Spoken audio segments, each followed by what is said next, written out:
ನೀವು ನೋಡ್ತಾ ಇದ್ದೀರಾ ಜನಸೇವಾ ಕನ್ನಡ ಟಿವಿ. ಇದು ನಿಮ್ಮ ವಾಹಿನಿ. ಇದ್ದದ್ದು ಇದ್ದಾಗೆ.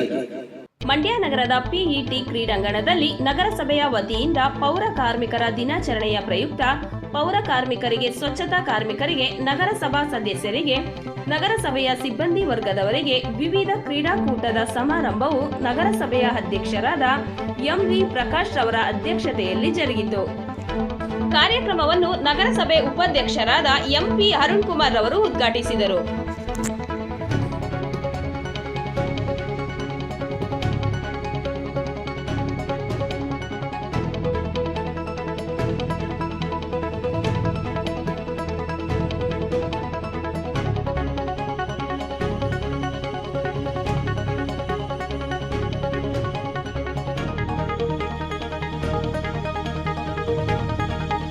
ಸಬ್ಸ್ಕ್ರೈಬ್ ಬಟನ್ ಮೇಲೆ ಕ್ಲಿಕ್ ಮಾಡಿ ಹಾಗೂ ನಮ್ಮ ಹೊಸ ವಿಡಿಯೋ ನೋಟಿಫಿಕೇಷನ್ಗೋಸ್ಕರ ಪಕ್ಕದಲ್ಲಿ ಕಾಣುವ ಬೆಲ್ ಬಟನ್ ಮೇಲೆ ಕ್ಲಿಕ್ ಮಾಡಿ ಹಾಗೂ ಲೈಕ್ ಮಾಡಿ, ಶೇರ್ ಮಾಡಿ, ಕಮೆಂಟ್ ಮಾಡಿ.